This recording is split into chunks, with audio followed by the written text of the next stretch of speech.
안녕하십니까. 정치와 시사는 쭈쭈띠비 시작하도록 하겠습니다. 자, 56강은 선거 때 후보를 고르는 방법이고요. 지난 시간에서는 청년들이 왜 정치에 관심을 가져야 되는지 알아봤습니다.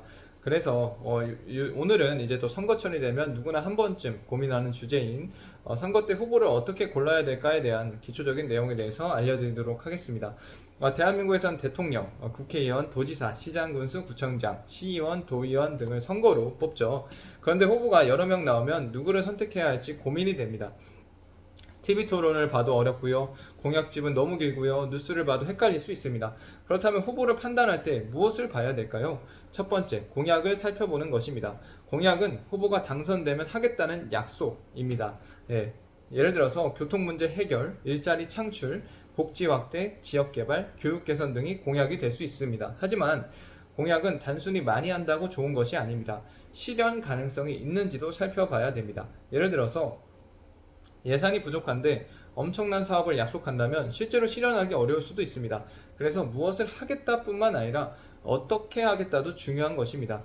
두 번째, 후보의 경력을 살펴보는 것입니다. 어떤 일을 해왔는지, 관련 경험은 있는지, 공직 경험은 있는지 확인해 보는 것이 중요합니다. 예를 들어서 시장 후보라면 행정 경험은 있는지, 지역 문제를 잘 이해하는지 살펴볼 수 있는 것이겠지요. 국회의원 후보라면 입법 활동이나 정책 능력을 볼 수 있는 그것입니다. 그리고 세 번째, 과거 활동을 확인하는 것입니다. 이미 공직을 맡았던 사람이라면 과거에 어떤 일을 했는지 확인할 수 있어야 됩니다. 공약을 얼마나 지켰는지, 어떤 성과를 냈는지, 논란은 없었는지 살펴보는 것이 도움이 됩니다. 네 번째는 TV 토론과 인터뷰를 보는 것인데요. 선거 기간에는 후보 토론회만 열립니다.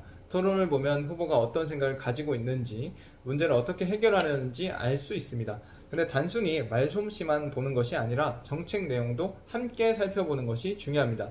그리고 다섯 번째는 정당만 보지 말고 후보도 보는 것입니다. 어떤 사람은 정당만 보고 투표하기도 합니다. 여러분들 그러시면 안 돼요. 네. 하지만 후보 개인의 능력과 자질도 중요합니다. 특히 지방선거에서는 후보 개인의 역량이 지역 발전에 큰 영향을 줄 수 있기 때문입니다. 그래서 좋은 후보란 무엇일까요? 좋은 후보의 기준은 사람마다 다를 수 있습니다.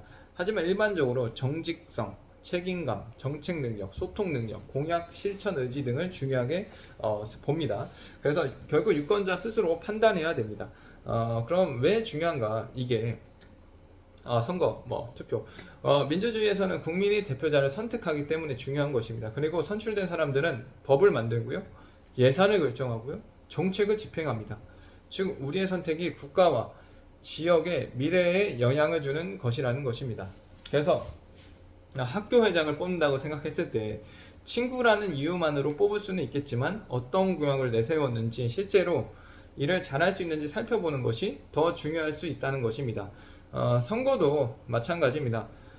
선거 때는 공약을 살펴봐야 됩니다. 후보의 경력과 과거 활동도 확인해야 됩니다. 토론회와 인터뷰를 통해 정책을 비교해보는 것도 중요합니다. 정당뿐만 아니라 후보의 개인의 능력도 함께 살펴봐야 합니다. 민주주의에서 투표는 매우 중요한 권리입니다. 좋은 선택을 하기 위해서는 후보와 정책을 충분히 살펴보는 노력이 필요합니다. 한 표는 작아 보일 수 있겠지만 수많은 한 표가 모여서 국가와 지역의 미래를 결정하게 됩니다. 실제로 한 표 차이로 당선이 달라졌던 그러한 기사도 봤던 것 같습니다. 자, 그래서 다음 시간에는 좋은 정치인이란 무엇인가 라는 주제로 알아보도록 하겠습니다. 감사합니다. 정치와 시사는 주주TV